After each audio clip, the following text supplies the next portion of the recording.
There Disclaimer: was a this moment story that night contains mature themes where I intended for almost adult made a viewers. decision I couldn't undo. Viewer discretion is advised. It started with a small crack in the wall, nothing serious, just something I kept putting off. Life had been routine, predictable, safe. Maybe too safe. My husband noticed it first. "We should get someone to fix that," he said casually over dinner, like it was just another task on a never-ending list. I nodded, not thinking much of it. I didn't know that one simple decision would quietly shift something inside me. The next afternoon, the doorbell rang. When I opened the door, he was standing there, calm, confident, carrying his tools like he'd done this 1,000 times before. There was nothing unusual about him at first glance. Just a stranger hired to fix a problem in our house. And yet, something about his presence felt different. Grounded. Steady. Like he saw more than he said. "Hi, I'm here for the repair," he said, his voice low but polite. I stepped aside, letting him in. The house suddenly felt smaller. As he worked, I found myself noticing things I hadn't in a long time. The quiet sound of movement, the focus in his eyes, the way silence between two people could feel, full instead of empty. It caught me off guard. I wasn't used to that anymore. Later that evening, my husband suggested something unexpected. "They invited us over," he said, almost too casually.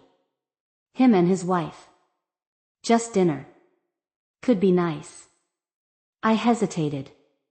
It felt strange, but also strangely exciting. Like stepping into a moment that didn't fully belong to me yet. When we arrived, she opened the door. She smiled warmly, confident, composed, and somehow, knowing.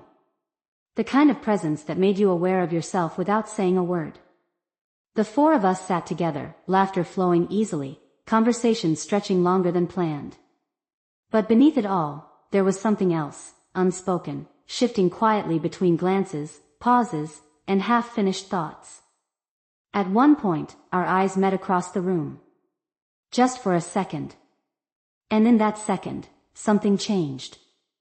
I looked away quickly, my heart beating faster than it should have. Because deep down, I could feel it. This wasn't just a repair job anymore. And whatever was beginning. I wasn't sure I was ready for where it might lead. Dinner should have felt ordinary. 4 people sitting around a table, sharing food, exchanging polite conversation. But nothing about that evening felt ordinary to me. Maybe it was the way everything flowed too easily. His wife, Isla, had a calm confidence about her. She spoke gently but with intention, the kind of person who listened just as much as she talked.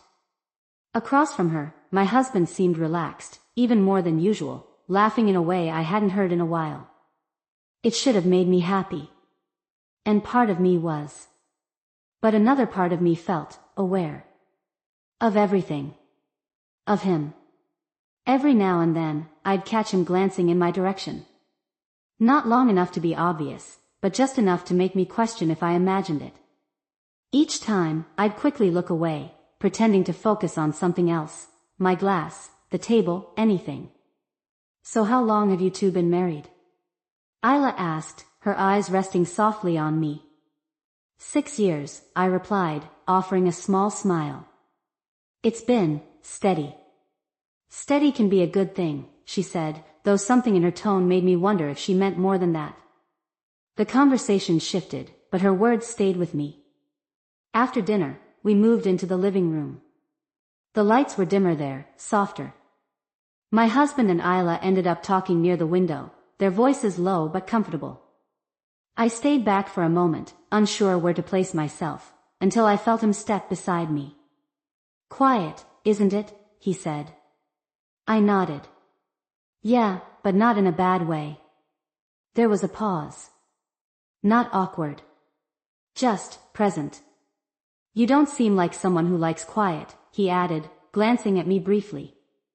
I let out a soft laugh. Maybe I just forgot how to. For a second, neither of us spoke. But the silence didn't feel empty. It felt like something unspoken was slowly finding its way to the surface. Across the room, I noticed my husband looking over, just briefly, before returning to his conversation. It was a small moment, easy to ignore. But something about it made my chest tighten slightly, like I was standing on the edge of something I couldn't quite name. Sometimes, he said quietly, people don't realize what they're missing until something shifts. I looked at him then, really looked this time. And for a moment, it felt like the room had gone completely still. I knew I should step away. Say something safe. Keep things where they belonged. But I didn't. Because right then, standing just a little too close, I had the unmistakable feeling. That one small step could change everything. Something shifted after that moment, and it didn't go away. On the drive home, my husband was quieter than usual. His hands rested steadily on the steering wheel, eyes fixed on the road, but I could feel there was something on his mind. "They're interesting people," he finally said. I glanced at him. "Yeah, they are." There was a pause, like both of us were choosing our next words carefully. "Isla mentioned something," he continued, his tone casual but measured. "About how some couples explore different ways to reconnect. To understand each other better." I felt my chest tighten slightly. "What do you mean?" He shrugged lightly. "Just conversations. New perspectives. Spending time with people who make you see things differently." It sounded simple when he said it like that. Safe, even. But I knew there was more beneath it. That night, sleep didn't come easily. My mind kept replaying the evening, the glances, the pauses, the way everything felt just slightly more intense than it should have been. And then there was him, the way he spoke, the way he noticed things about me I hadn't even said out loud. The next day, my phone buzzed. A message. Unknown number. "Hey, it's me. I hope this isn't weird. Just wanted to say it was nice meeting you." I stared at the screen longer than I should have. I knew I shouldn't reply. But I did. "Yeah, it was nice meeting you too." Simple. Harmless. At least, that's what I told myself. But the messages didn't stop there. They stayed light at first, small talk, casual check-ins, but there was something underneath them. Something that made me reread his words more than once. Something that made me pause before responding, choosing each sentence more carefully than I needed to. Meanwhile, things with my husband felt different. Not bad. Just different. He was more attentive, more present. Like he was trying in a way I hadn't seen in a while. And yet, there was also a distance I couldn't quite explain, like we were both aware of something we hadn't fully acknowledged. A few days later, Isla invited us over again. "Just something simple," she said over the phone. No pressure. But it didn't feel simple. Not anymore. That evening, as I stood in front of the mirror getting ready, I caught my own reflection, and for a moment, I didn't recognize the expression staring back at me. It wasn't just curiosity anymore. It was anticipation. And maybe that's what scared me the most. Because deep down, I knew. This time, whatever we were stepping into, wouldn't be easy to step back from. By the time we arrived, I could already feel it, that quiet, unspoken tension waiting for us inside. The door opened before we even knocked. Isla smiled, warm as ever, but tonight there was something different in her eyes. Something more aware. Like she could sense everything I'd been trying to hide from myself. "Come in," she said softly. The house felt familiar now, but not in a comfortable way. It felt charged. Like every corner held a memory that hadn't happened yet, but was about to. Dinner was shorter this time. Conversations drifted, but no one really held on to them. It was as if we were all waiting for something else, something just beneath the surface. At one point, I felt my husband's hand brush lightly against mine under the table. I looked at him, surprised. He held my gaze for a second longer than usual, calm, steady, almost reassuring. But reassuring of what? Afterward, we moved into the living room again. The same space. The same soft lighting. But nothing felt the same. Isla sat beside my husband this time, their conversation low, easy, almost too easy. I tried not to focus on it, but I couldn't help noticing the way they leaned slightly closer, the way their voices blended into something quieter, more personal. And then, "Can I show you something?" His voice came from just behind me. I turned. He stood there, relaxed, but his eyes held that same quiet intensity one hadn't been able to shake since the first day. I hesitated. Just for a second. Then I nodded. We stepped into the hallway, away from the others. The air felt different here, cooler, quieter.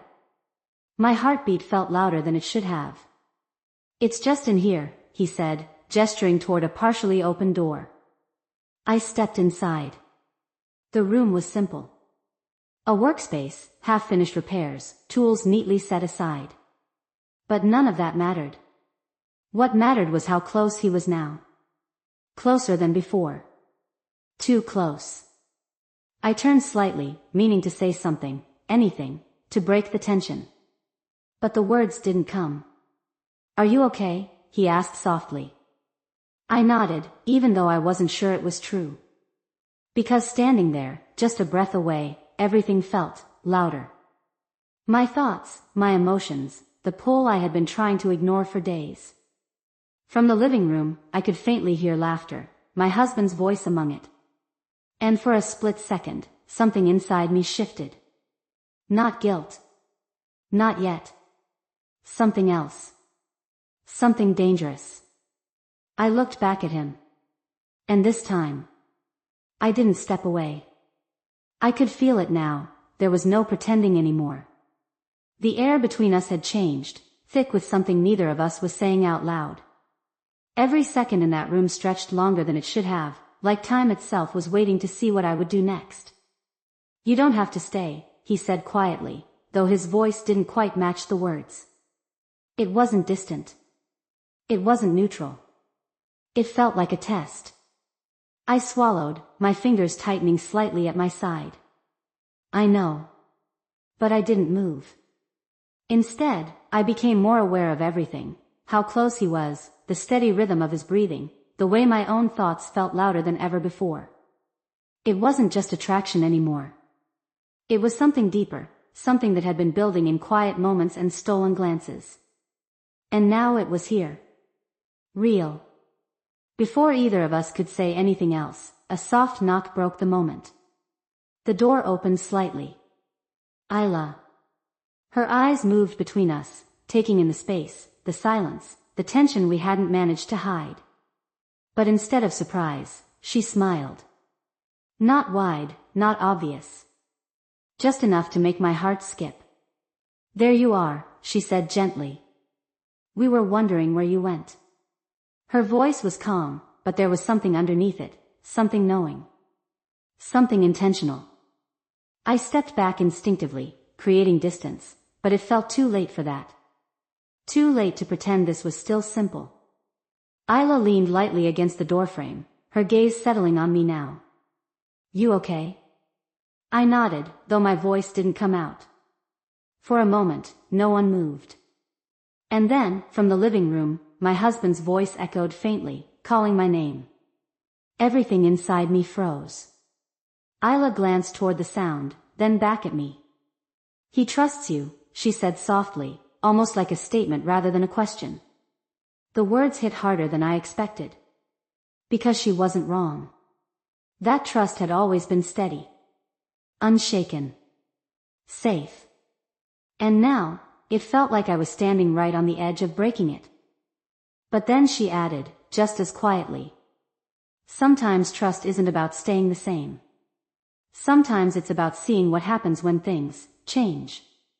I looked at her, trying to understand what she meant. But part of me already did.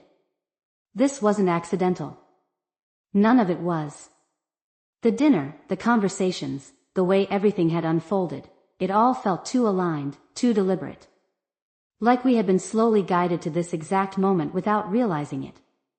My husband called my name again, closer this time. And suddenly, the choice in front of me felt impossible to ignore. Stay here and step into something unknown. Or walk back and pretend none of this ever existed. I took a small breath, my heart racing.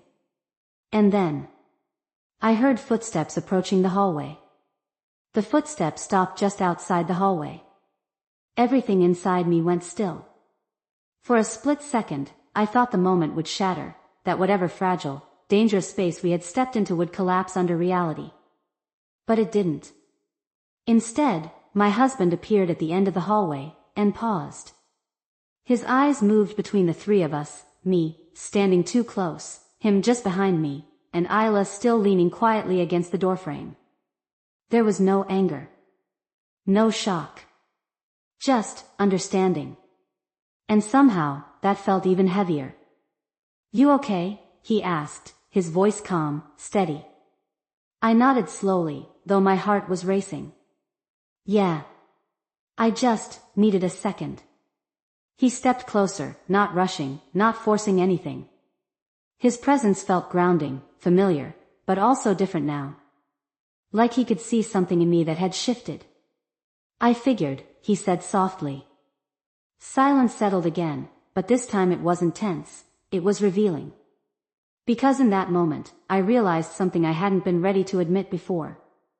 This wasn't just about him. Or even about the stranger who had walked into our home. This was about me. About the parts of myself I had ignored for years. The quiet distance I had accepted. The routine that had slowly replaced feeling. And standing here now, caught between what was safe and what was unknown, I finally understood what had been building all along. I turned to my husband, searching his face. "Did you know?" I asked, my voice barely above a whisper. He held my gaze, then gave a small, almost thoughtful nod. "Not exactly," he said. "But I knew something needed to change." The words landed gently, but they carried weight. Everything that had happened, wasn't an accident. It was a risk. A choice. And somehow, we had both been standing at the edge of it, waiting. Isla stepped forward then, her presence calm but certain. "Nothing has to happen tonight," she said, her voice soft but clear. "But pretending nothing's changed, won't feel real anymore." She was right. Because something had changed. Not in the way I expected. But in a way I couldn't ignore. I took a slow breath, feeling the tension in my chest shift into something else, clarity. I stepped back, closing the distance between me and my husband instead. And for the first time that night, everything felt still. Resolved. But just as we turned to leave, his voice came quietly from behind me. "Some things don't fix overnight." I paused. Not turning back. Because deep down, I knew. This wasn't the end of the story. It was just the beginning of something we hadn't fully understood yet. The drive home felt quieter than any silence we'd ever shared before. But this time, it wasn't heavy. It was honest. I sat beside my husband, watching the city lights blur past the window, replaying everything that had happened, not just that night, but the days leading up to it. The small cracks. The distance we never named. The unexpected connection that forced me to finally see it. "I'm glad we went," he said softly, eyes still on the road. I looked at him, surprised by how calm his voice was. "Me too," I admitted. And I meant it. Because nothing had crossed the line, but something had definitely shifted. Not between me and the stranger. Not even between us and them. Between me and myself. Over the next few days, life didn't magically change. The house was the same. The routines were still there. But something felt different in the way we moved around each other. We talked more. Not just about small things, but real things. The kind of conversations we hadn't had in years. One night, sitting on the couch, he reached for my hand, simple, familiar, but this time it felt intentional. "Do you regret anything?" he asked. I thought about it. About the tension. The curiosity. The moment I almost stepped into something I didn't fully understand. And then I shook my head. No, I said quietly. I think. I needed to feel all of that to realize what I was missing. He nodded, like he understood without needing more explanation. We never went back to their house again. Not because we were avoiding it, but because we didn't need to. What we were looking for wasn't there. It was here. In the space we had almost forgotten how to value. Weeks later, as I stood in the same living room where it all started, I noticed the wall had been perfectly repaired. No cracks. No signs of damage. But I smiled, because I knew the truth. It wasn't the house that needed fixing. It was us. And somehow, a stranger had helped us see that. Not by changing our lives, but by reminding us how to return to each other.